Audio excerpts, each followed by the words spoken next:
Constructing your life is about much more than just building a bank account. Each week, join real estate entrepreneur and mindset coach Austin Linney as he interviews guests who are constructing their dream lives and impacting the world around them on a daily basis. If you're an entrepreneur or wanting to start a business, or you just want to hear motivating stories of how others have overcome the odds, you are in the right place. And now for your host, Austin Linney. Guys, welcome back to Construct Your Life, Construct My Life, Construct Your Life. So I have the honor of, in true Austin Linney fashion, we are bringing Mr. Chris Rodman all the way from Costa Rica. How are you doing, sir? Mighty fine. Mighty fine. Yeah, good to be in Costa Rica and just closing up our time here, but I'm fantastic. Yeah, thanks. How you doing? Doing great, guys. If you hear the birds in the background, I didn't put those in afterwards in editing. Those are true birds. It's called nature. It's this crazy thing that's out there when you seek enlightenment and enjoyment, and it's actually the true medicine. But I already got them warmed up for that. But guys, funny enough, I had everybody knows I was in Costa Rica recently, and we wound up running into Chris at a restaurant randomly, and we got to talking, and I loved his story. And so we decided that we were going to continue this conversation on the podcast.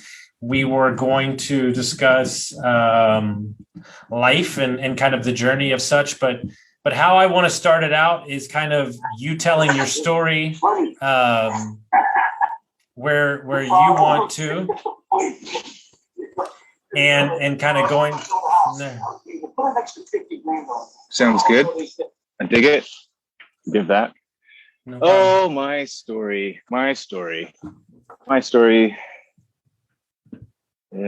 is much like your story and all of our stories in some sense, but with its own unique flavor. Well, I was born in Vancouver, from British Columbia. My folks moved to the Kootenays, a small town in the southeastern interior, when I was 12, and did the rest of my years there. I have deep roots in the Coots. It's a paradise in its own right, and I'm looking forward to going back there. Deep nature immersion, beautiful freshwater lakes and glaciers and alpine and wildlife, and certainly it appears as though the nature is all out there, but it's also a reflection of, our true nature, which we can find inside as well. It might be the only way. And let's see, when I finished high school in 2002, I'm 36 right now, and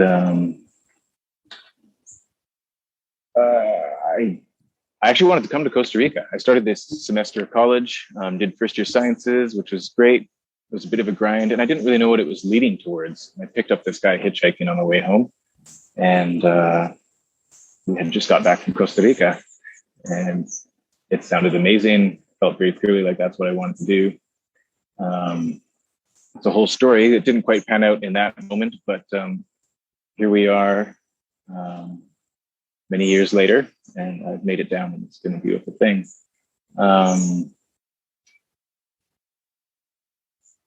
I was raised Catholic, and there was a point in time, after high school and in my university years where I had a lot of judgment and resentment about that. And through the path that I've been walking, I've kind of come full circle, dogma is dogma, but there's a beautiful essence to Christianity, and I've come to sort of respect and appreciate the elements that are there that point towards the truth and the process of awakening and coming into who we are. I ended up studying kinesiology at university. I figured if I was going to, learn about anything, I was getting a little bit of pressure to dive into the ivory towers of the academic world, and I felt like, knowing the human body and optimizing the potential of it and understanding it would be a wise move. And while I was doing that, I continued some extracurricular studies. When I was in high school, I read Jurassic Park, Michael Crichton, Lost World. And those books turned me on to chaos theory and nonlinear dynamics and fractal geometry and sensitivity to initial conditions.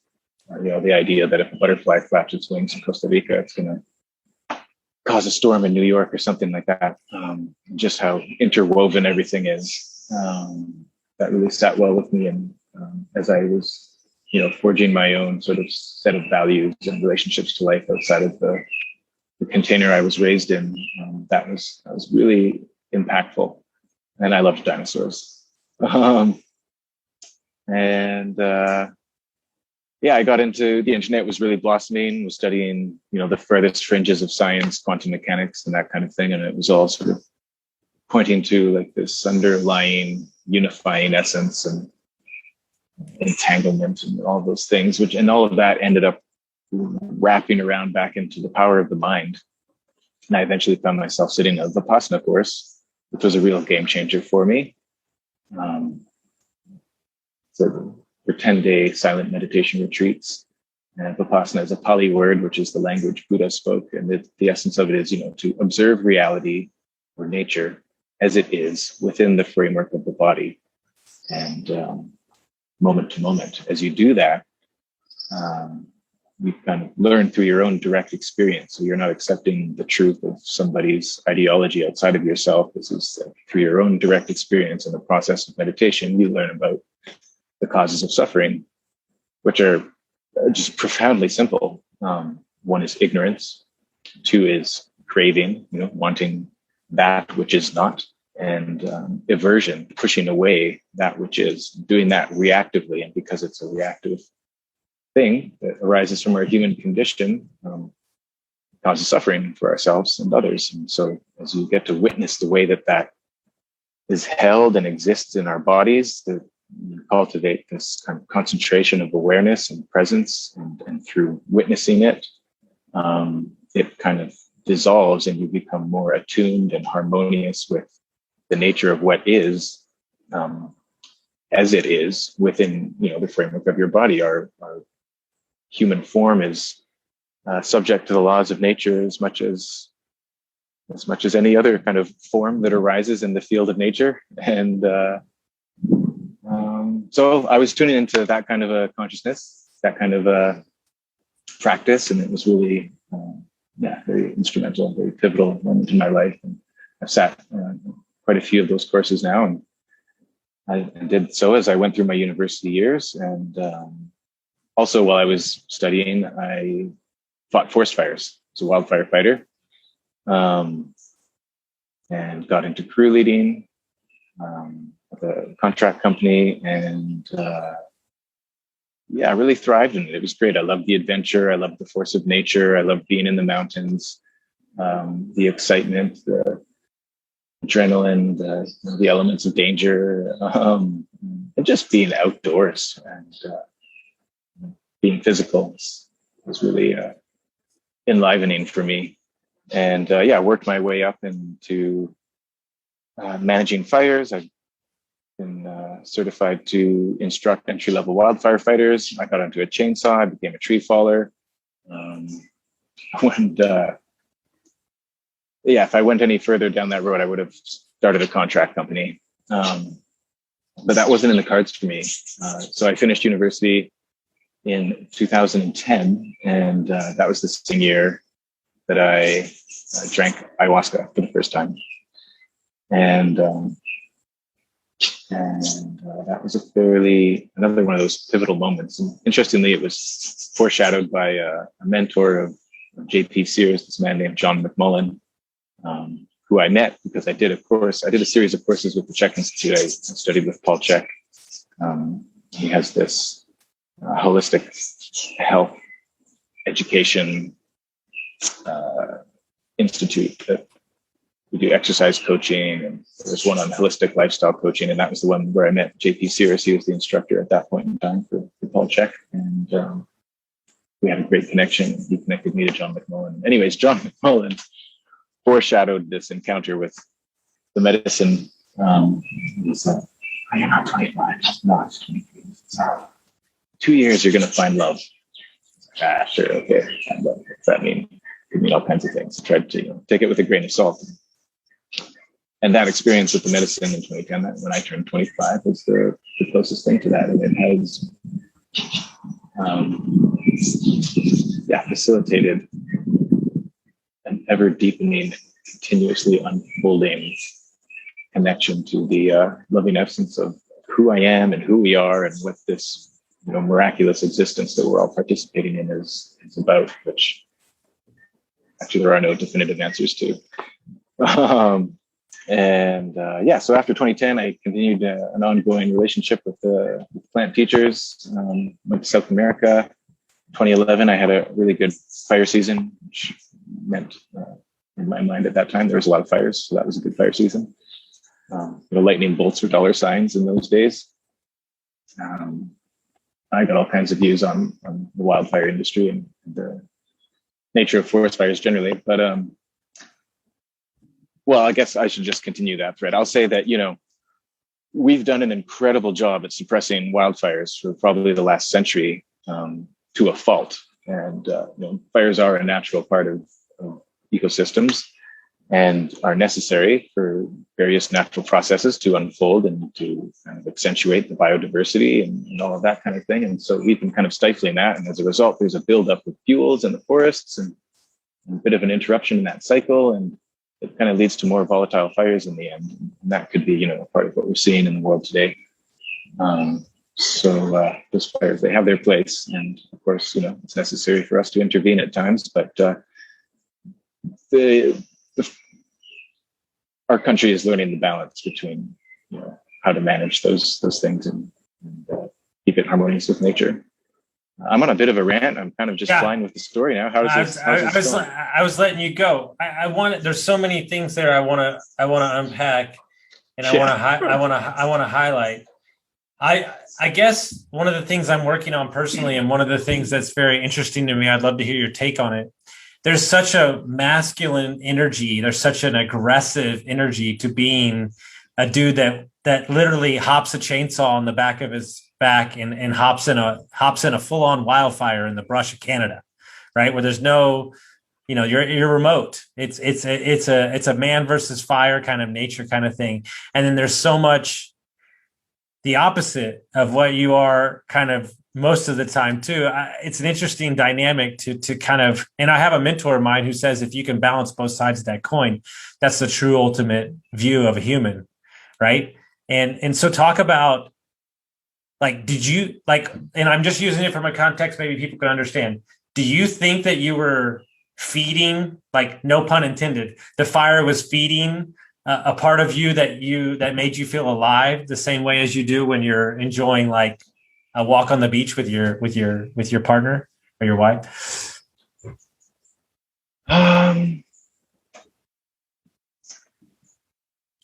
There is a very clear purpose in wildfire suppression, forest fire fighting, and to be connected to and knowing what your mission objective is and, what you're accomplishing day to day and how to meet that.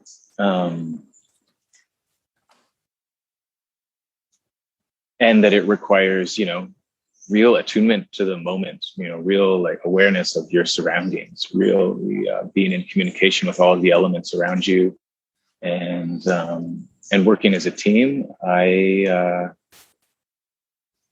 think that really fed the sort of the masculine, purpose-driven part of me really, really beautifully. And yeah, absolutely, you nailed it.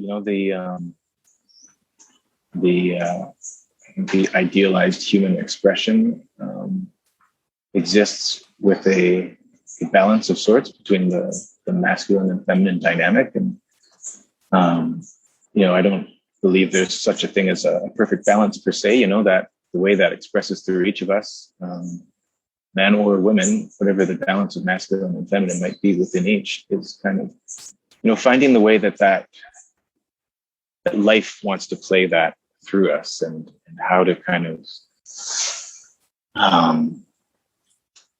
surrender to what the natural order of that balance is in your being, based on your constitution to some extent, based on, you know, where and when you were born, you know, ancestry. It's woven into our constitution. All kinds of things, our upbringing, and just the spirit of the moment. Ultimately, you know, the balance of that masculine and feminine expression is not fixed. It really is a real. It's an evolving and unfolding dance. Yeah. Well, what's interesting to me is I think, especially as I dive into this more and you talk to more people like Omar and Sal and buddies of mine, there's such a delicate dance between entrepreneurship and creating commerce and then / living your life, right? I think it's the number one thing creative art people struggle with is not being tied to the man, but also keeping their family supported, right? And kind of your thoughts on that kind of delicate dance, which I, you know, what's funny? We had lunch with a buddy of mine in Miami on Friday, and we looked at each other. We're both like own a couple businesses. He goes, at the same time, I want all the things. I don't want any of the things. And I think it's the true essence of who we are. I want all these things, $1 billion company, but I don't know if I want the responsibility of what it's going to do to my life, right? And I think that's the rub. Interesting. Yeah, I guess for me, the trick is to really anchor into the truth of, you know, all that I have is all that I need. And really counting my blessings and being grateful for all of the beauty and the goodness that I'm able to have awareness of in my life. And in relationship to that entrepreneurial element, you know, it's a struggle that I'm actually going through, you know, right now. In some senses, I feel like I'm kind of breaking out of the chrysalis in a bit of a process of metamorphosis and being, you know, reattuning to what my purpose is. And right now I feel very grateful to have a very strong degree of clarity about what I'm in service to through the work that I'm doing. So, you know, the wildfire stuff continued for about 10 years. I made minimal use of my kinesiology degree. I did a few things here and there. I worked at a hiking sort of fitness boutique for a bit. Anyways, neither here nor there. What was really calling to my heart was truth. And I started going to the jungle 4 years ago. I've done 4 of these intensive dietas where you're eating basically rice and beans, boiled potatoes, and working with various plants from the jungle. And I do this in the mestizo tradition. And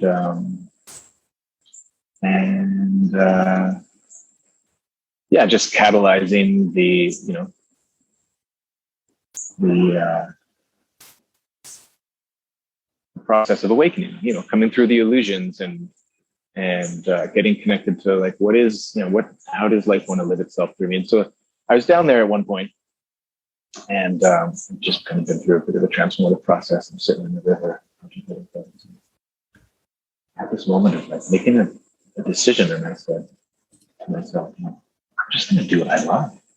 And I love this work. I love musicianship, dances of universal peace, this element of Sufism that I'm connected to, you know, coaching people. There's so much capacity there. I can feel it and I love it. And if I just, that's what I want to do. And it was this decision point. And the moment that happened, this breeze started to blow up the river and the canopy started to rock. It was like the winds of change and this elemental affirmation of like, yes, you know, life will carry you when we allow ourselves to do what we love. You know, you don't have to do this and this and this until that kind of happens. Just like practice being in service to what you love. And so that after that point, it's been a major struggle because now I get home and I'm like, all right, how do I like market myself and do all these things? And I'm taking a crack at it. I'm doing my best. And it's not flying and the bank account's draining and rent's coming up. And I'm like, oh man. And I, was taking a hard stance at like not going back to bushwork, out of this sense of devoting to something else. And as soon as things got tough and I could started to feel the crunch, I get a call from a buddy of mine way up north working, doing some work, and he's calling me up to do this job. It's called pine beetle fall and burn. It's some of the most cowboy work I've ever done. You go up in -30 weather, middle of winter on skidoos with a GPS, and you find these trees that have been surveyed and probed and have pine beetles in them, and it's piecework, and you fall them and you fuck them and you burn them. And I was like, oh, my heart sank, but like pragmatically, that felt like the right thing to do. And so I did. And, I got all kinds of communication, like my body started to cramp up on me, and there were some messages telling me not to go. And I was like, nope, I got to do this. So I go up there, and second day on the saw, I get some kickback, and the thing comes back and hits me in the elbow. Boom, I get a bunch of stitches. I ignore it. I go back, get them stitched up. I go back to work that day. But I knew in my heart, I was like, oh, this is a sign. Like, things aren't quite flowing up here. And then I was following this tree, and from the canopy, a branch came down, slapped me over the wrist. Like, I got slapped on the wrist. It's like, man, I'm very okay. Pay attention, pay attention. What's this about? What's going on here? And then instead of this bruise on my wrist getting better, it gets worse, turns into tendinosynovitis. I can't work. I had to quit. I'm on my way home. I'm hitchhiking. I had to hitchhike out of there. And the guy that picks me up, he's only going half the distance I need to go. But as we're on the ride, I just naturally and organically started coaching him. He's getting all kinds of benefit and goodness. And he's stoked. He's like, hey, you know what, man, let's go all the way to Edmonton. I'll take you right where you need to go. Blah, blah, blah. Oh, wow. I went from, something that I knew wasn't quite the right piece, and I got kicked right out. And then all of a sudden it was like, there I was, in service to what wants to happen. And that journey is continuing to unfold. And I'm in the midst of getting launched with Rise and Shine and doing some mentorship and coaching, psychedelic preparation and integration, depending on the country that you find me in, psychedelic assisted therapy. My partner, my beloved Lindsay, and I do that together. And it's so beautiful to work together in that way, facilitating the healing of trauma and connection to the loving essence of that which we are, and guiding people to empowerment and connection to themselves. And the floodgates of prosperity and abundance are opening, and staying true to the path and trusting the process. But I think so much of it is just giving thanks for all the things that have led to this moment, and trusting the higher purpose to provide the next thing, and being, attuned enough to listen to that. I don't know. Well, something like that. Well, what's interesting is there's so many things that come to mind there. And the first thing that came to mind when you told me that story about doing something that you loved is the word that just screamed in my head: permission. Mm-hmm. And I think too many times in life, we don't allow, whether that be working out, taking time for yourself, meditating, morning, whatever that is, we don't even allow ourselves the permission to be happy, first of all. Second of all, understand that we need that for our life. Third of all, create the space necessary to go chase something that we truly love, right? Because we're predicated on, well, this is what I should do, or this is what they think I should do, or all these things. And the number one thing, regardless how rough the journey is, and I'm on my own journey away from the restaurant business, which is comfortable for me. Mm-hmm. As rough as it is, and as rocky as it gets, and as many valleys and peaks there are, I have one thing going for me. It's the same thing you have going for me. I first gave myself permission to truly seek something that I loved, and through that creates impact of others, which doesn't have a price tag on it. Beautiful. Love it. I hope. And so if that's the case, I'll take that over the ceiling that was smashing me in the head, right? Because here's the scary thing. And I know this about you because I know you care about how you show up in this world. And so do I. Dude, I don't even got to know you were a damn good bushfighter. And guess what? Guess what? I was a damn good bartender and waiter, probably the best, one of the best in the country. And it's so easy to stay in that comfort zone because the lights are on, you know where the doors are. And guess what? The new path that you and I are on is a long hallway with no doors and no lights. And it's super comfortable to go back to that relationship that doesn't serve you, that job that doesn't serve you anymore. And the number one thing we have to do is give ourselves permission to step into the new light. And I promise you, through that action, opportunities will come up. And here's the other problem. It states in the book of The Alchemist that the law of favorability, when you get started in the new sector, a lot of good stuff comes to you. And you're like, damn, this is easy. And then guess what? Then the desert happens. And that's when the universe is asking you how bad you want it. When that long middle ground, right? You know what I tell you about people? They root you in the beginning and praise you at the end. There's nobody around in the middle. Right. Nice.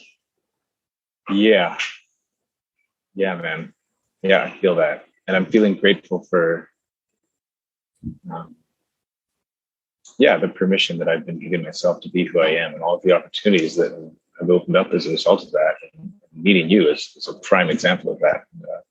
And, grateful for our connection and these opportunities to co-create and share and be in service. And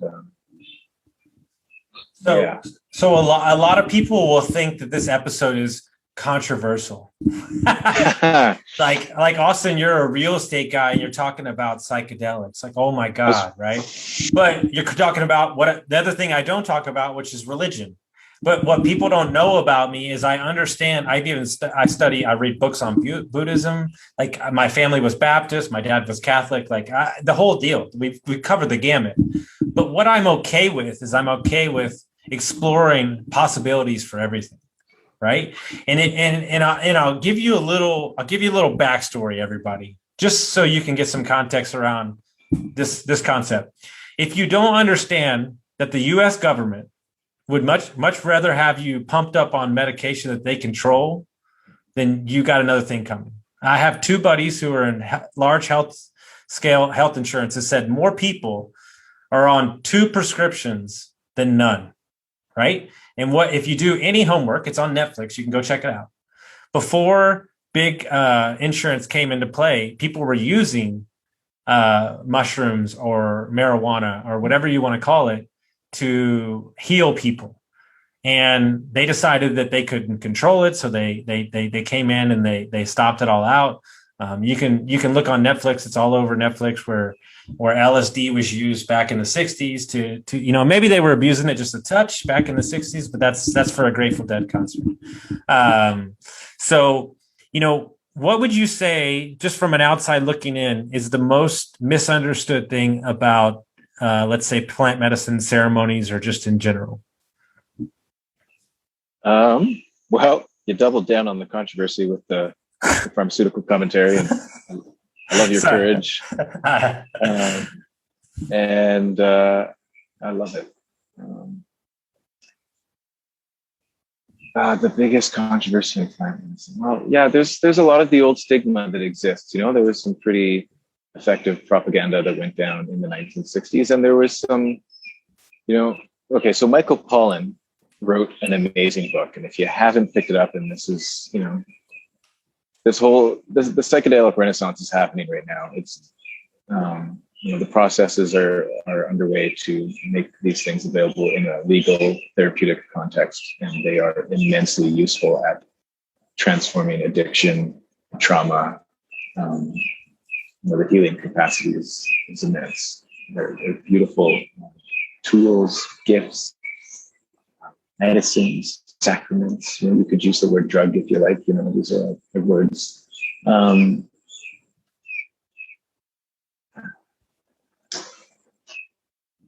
I think it's the fear. The fear of the unknown. These open up doors into the depths of our being, and sometimes there's some hard stuff to look at in there.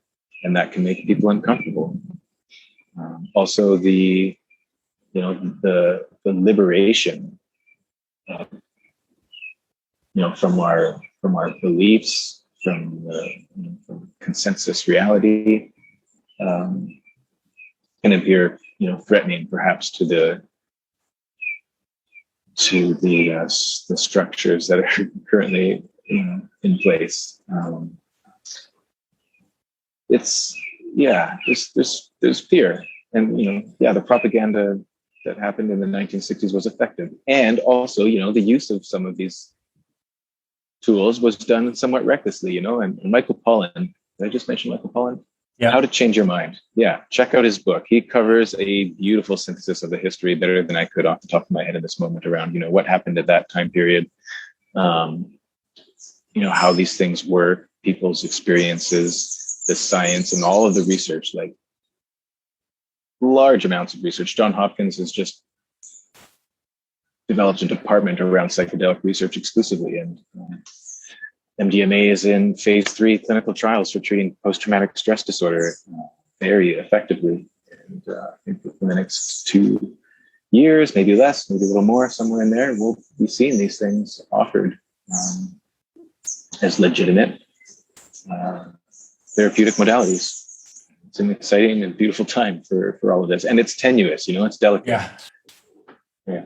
Well, the reason, and for everybody that's listening out here, that's listened to 200 plus episodes of me, the reason I'm so damn passionate, well, first of all, I'm open to everything. It's the same way I adapt food. I'll try anything once. Okay. The second reason I'm so passionate about this is because what y'all don't see is I do a lot of work with people that are recovering addicts, heroin addicts, deep trauma, family trauma stuff. I've had them on the podcast. I've coached them. We run a charity for people who are drug addicts and everything. And these are amazing humans that have families and kids, and they tried for 20 plus years to get sober with the 12 steps, do it the regular way. And they are now living drug-free for multiple years because of these treatments, because of these holistic opportunities. And the amount of impact that they've had for other people within their society has created a ripple effect of affecting 1 million humans because they didn't have a preconceived notion of how they needed to be treated. Okay. And one of the things that really get me charged up, the reason I stayed away from the recovery space for so long is because I didn't do the 12 steps program. So I thought I didn't have a leg to stand on. And what I realized is people were seeking out people like me that did it a different way. They're seeking out an alternative way of how you fix your mindset. Who'd you surround yourself with? And what people don't understand is the only reason why you're scared of it is because you don't know about it. The only reason why you don't know about it is because you're living in a fixed mindset. The opportunity available to you is out there if you're willing to show up for it.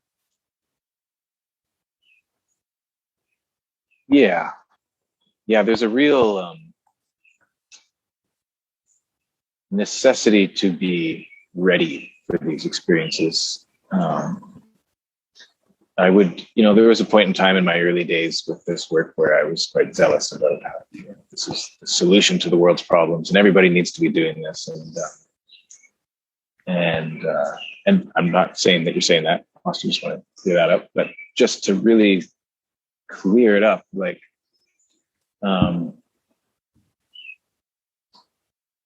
yes, there are fears, and that's okay, and they exist for good reasons. And when you're ready, then the invitation is there. Yeah, to have that opportunity. What's interesting is there's no chance, and I want to make this very clear, there's no chance that you and I are saying that you have to go, dude. I'm not telling you have to do fucking anything. I don't give a shit. Dude, your medicine could be meditation. Your medicine could be the gym. I don't care. But all I'm asking you to do is, just because I was once an alcoholic doesn't mean that I have to show up as that guy every time. And I think too many times we cast stones on things that we're scared of, on other people, instead of being open to allowing them to heal themselves whichever way is necessary. Because all we need to be seeking is true healing. That's it. And I don't care if it's Miracle Morning. I don't care if it's mushrooms. I don't care if it's weed. I don't care if it's gym. You know what? Here's the deal. I'll do you one better. Do you know how many ex-drug addicts are ultra runners? Like, so are we supposed to bastardize them because they love running? No, they just traded out a bad addiction for a good one.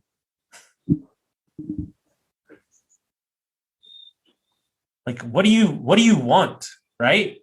But we cast our value systems on so many other people when the person that we need to be looking back with and make peace with is the person standing in the damn mirror.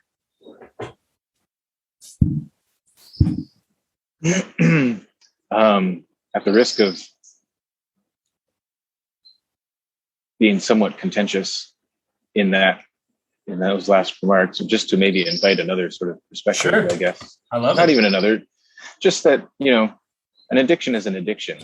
And there are most definitely, addictive ways of relating to marathon running or Sure. anything. And I am by no means free from addiction myself. I could call myself an addict. Absolutely. It's the degree of it to which it causes harm to me and others is flavors of addiction. But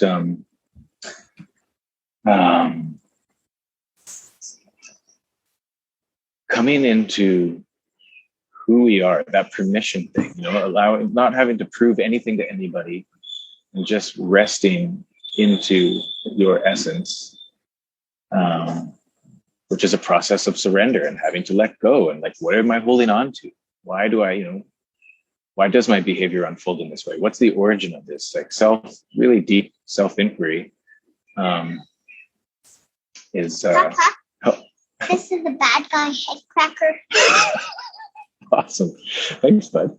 Well, that's fascinating. Would you be willing to take us downstairs and show Mama that? Why? Do you want to come say hello to everybody? Yeah, come say hello. Ew. Hey, Lindsay. Guys, this is real life. This is dude, Chris, true story. Back in the day, one of the first ones, my friend Annie was breastfeeding her baby on the podcast. So we've covered the gamut, Hey, it's life, baby. It's totally life is, you know what? I love what you said there, because I think on the backside of that conversation is just having what I try to tell everybody, every one of my coaching clients, everyone I come in contact with, we got to have some grace with ourselves. Like the internal, the internal pressure and the struggle that you're feeling. We want to proclaim that it's everybody around us, when really at the end of the day, life is a choice. And so you can choose to be a little more gentle with yourself. I think if we were all a little more gentle with ourselves, I think the world would be a whole better place. Oh man. Yep. Yeah. Because it's the view of how we seek our behavior in an entire moment that placates us and beats us up for the next 2 years. Look, hey guys, sometimes I have a temper. Sometimes I don't show up as the best version of myself. But every day, on every week, I'm working on getting rid of the things that don't serve me and then double down on the things that do. And that's it. That's it. Either a growth mindset or a fixed mindset. It's as simple as that. Yeah. Simplicity. Totally. Yeah. You know what's Make it as simple. Yeah. Well, what's interesting is you study this behavioral. I love to study behavioral investing, like why people do what they do. And it all comes back to a rooted problem. You think you're special. You think that you're special, or what you're selling is special. When if you're highlighted, if you, Chris, are highlighted as the product, you don't have a business, you have a job. If your product and your product and your system, the simplicity of the product and the system is the business, then you have a business. Right.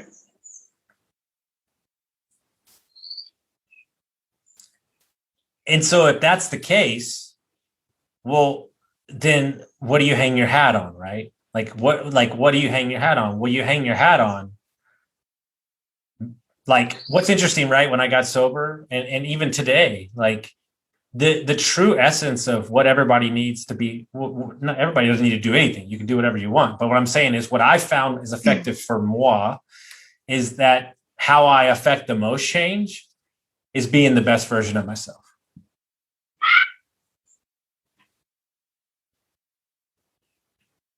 Yep. Yeah, my brother. Every moment. Yeah. Yeah, I was thinking about that bit about like the product and how that fits into my orientation. And I had this just beautiful smile arise within myself when I was realizing that, like,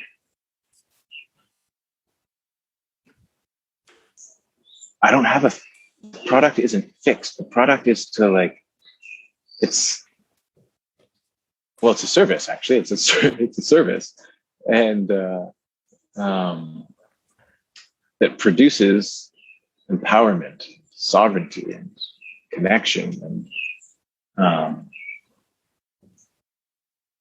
and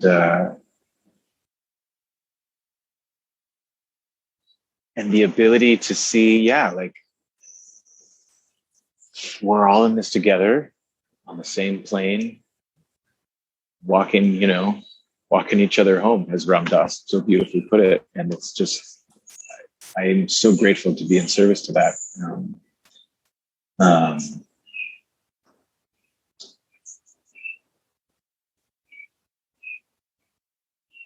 Because the key word there is the difference between service and duty.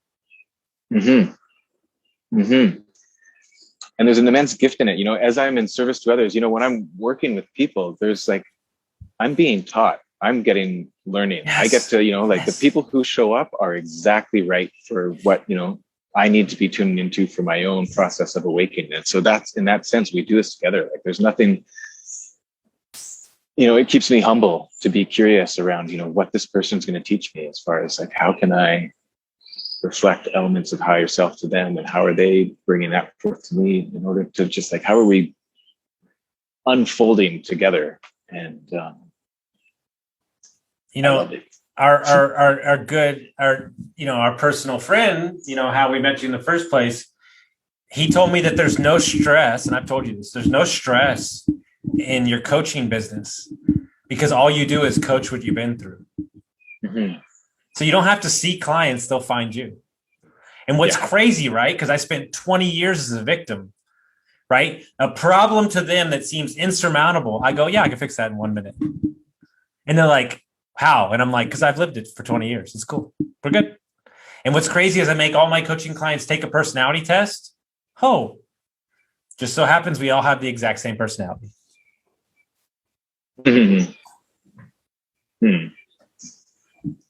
And so if that's the case, right? They say Austin, and they said it to you. They said it to you with your coaching, with your people you're helping. Man, you're really doing something special here. No, I'm not. I'm literally clearing up, as we call it, the buggy windshield, with the dirt and the bug and the stories and the BS you're telling yourself. And all I do is take a little Windex. I clean it off. I clear up the windshield. I move the mountain out of the way, and you get to see who you always were born to be. Yeah. And whatever that, specialness is that the other experiences in me, is, I like to kind of just, firstly receive it in gratitude, hey, thanks for the way you experience me. And hey, could it be that that's a reflection of the beautiful essence that's flowering within you? And like, well done, awesome. Love it. Aren't we beautiful? Yeah. Well, what's interesting, right, is what people don't understand is when you shift your energy within inside of you, like, let's just say you shift your mindset, or you're working out, or you're feeling better. Let's just use that as a context. Wow. like opportunities start showing up, people that may be interested in you, you didn't know are interested in you. And what's basically happening is your internal temperature and mechanism has shifted to a higher being, like a higher quality of energy, and you're attracting those people through that. And when you're in a situation where all like spiraling bad things keep happening, it's because your energy and your mojo, right? Your mojo inside of you is all screwed up. And what I find to be the most interesting thing in the world, especially when I was an alcoholic, is the spiraling. Man, that was the death of me, because it would be like a combination of like 5 different things. And you're like, dude, I just can't win. And then your mindset just goes in the toilet. And so what I do now is, if I'm ever in a bad spot, or there's 2 things that are happening if I'm in a bad spot, I'm thinking about what I deserve, I'm thinking about what I'm owed, or I'm not being creative. And what I do is, who can I serve today to help? And once I do that and I help somebody, then I help myself. Nice.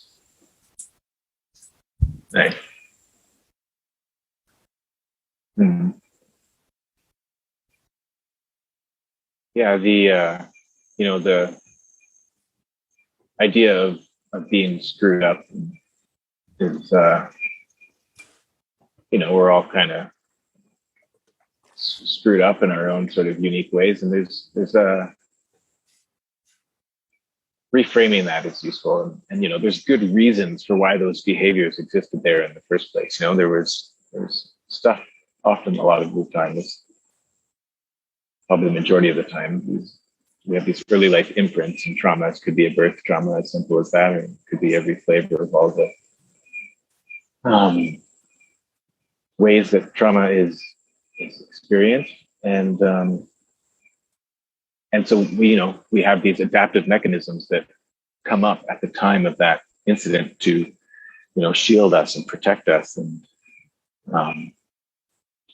for our survival. But then when they aren't dissipated, when they aren't healed or processed or released, they influence our behavior over the course of a lifetime. It appears pretty screwed up, but those were actually mechanisms that were really useful and served a purpose for us at the time. And as odd as it can be, sometimes when we get to the origin of that, our traumas in some respects are our greatest gifts, and we discover what it means to be the wounded healer, and that we can transform and alchemize that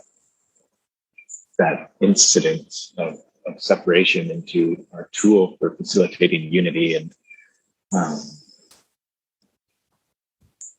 so kind of an art form, I guess you could say. Well, what's interesting is something you said earlier as we wrap up this convo. Something you said interesting, and I related to 2 things. The stranglehold that we have on, let's say, brush fires in general has actually created more brush fires. So we in Western society, especially in America, have a tendency to squeeze out and overuse things to let the natural order of stuff happen. And it's the same thing that we do personally, is we don't allow ourselves anymore to feel 1 second of pain. Like we take a pill or do a distraction or everything. And what you're doing is you're stopping the natural order of how things are supposed to happen. Like the definition of a fever is to regulate your body, right? Is to fix your body. Well, if you don't allow that to happen, what do they always say? Well, I broke my fever, I'm better now. Well, there you go. And you know what they say? The number 1 way to fix your stomach? I don't know. Don't eat. Like that's the number 1 way. I've read reports where they fix type 2 diabetes by prolonged fasting 21 days. The absence of food actually allows your body to do what it needs to fix itself. But we don't do that anymore. We medicate ourselves with distractions, TV, alcohol, all these things. And so we don't allow anymore the longingness, right? Everything needs to be now. So when you're having that bad time, or when you're going through something, I ask you, as we, sit with it. Like, ask yourself, are the same patterns coming up again? Ask yourself, have you seen this before? Because I'm guaranteeing you, Here's the thing about life I do understand from a great mentor of mine. The thing in life is the lessons get louder, hurt more, and cost more money. Yeah. There's big teachings in our suffering. The only way out of it is through it. And to really feel it for sure. Yeah. And I think let's hold high hopes and say that we're learning, and humanity is learning, and I believe in the capacity of people to rise up, to rise and shine. It's the name of my business. Collectively, I do feel, as dire as things may appear, that all is well. Everything is unfolding precisely as it should. And, we're learning, we're growing. There was a trauma that has impacted humanity collectively, and it plays out also in a sort of microcosmic way through the little traumas. Well, I want to say little through the traumas, let's just say, that happen in our own lives. It's all just reflective. And we're getting there. Dude, you're a killer entrepreneur, because you just sneakily worked in that business name right in the back end of that talk. I mean, dude, that is like, you can't teach that. That's class, baby. So, Chris, if people want to find out, I know you're playing the social media game from time to time. We're getting there, but you live in a beautiful spot. You're in Costa Rica now, going back to Canada, and going to be traveling everywhere. If people want to find out about you, how would they do that? Oh, good Lord. You know what? I'm going to have to maybe ask you to slap that into the show notes. You can get me at chris.rodman@gmail.com. That's an easy way. My website is riseandshine-now.com. And I don't know that that'll be the final iteration of it, so I'm hesitant to even say it. But anyways, Rise and Shine is the business, Adventures in Awakening.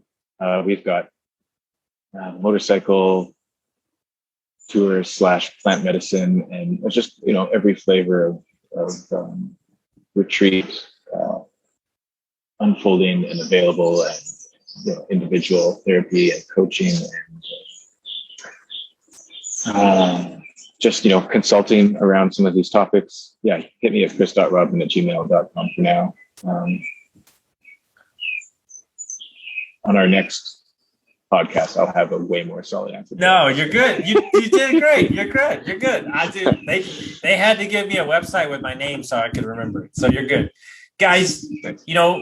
What we're doing here, for anybody that's listening, is we're trying to give you all the information available. That's why me and Chris can have this open communication, this long flowing talk about just becoming the best version of yourself, and giving yourself grace in the journey, and creating that growth mindset. And you never know which way this road's going to take you. But when you show up there, make sure you show up as the best version of yourself, and the world will be a better place. So if you like this episode, make sure you send it out to your friends, and we'll see you next time.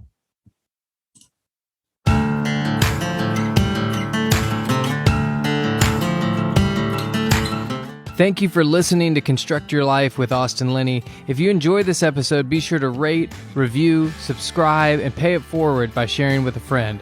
Most importantly, take this opportunity to start constructing your life by taking immediate action on what you learned. For show notes, resources, and more information on one-on-one coaching with Austin, visit constructyourlifepodcast.com.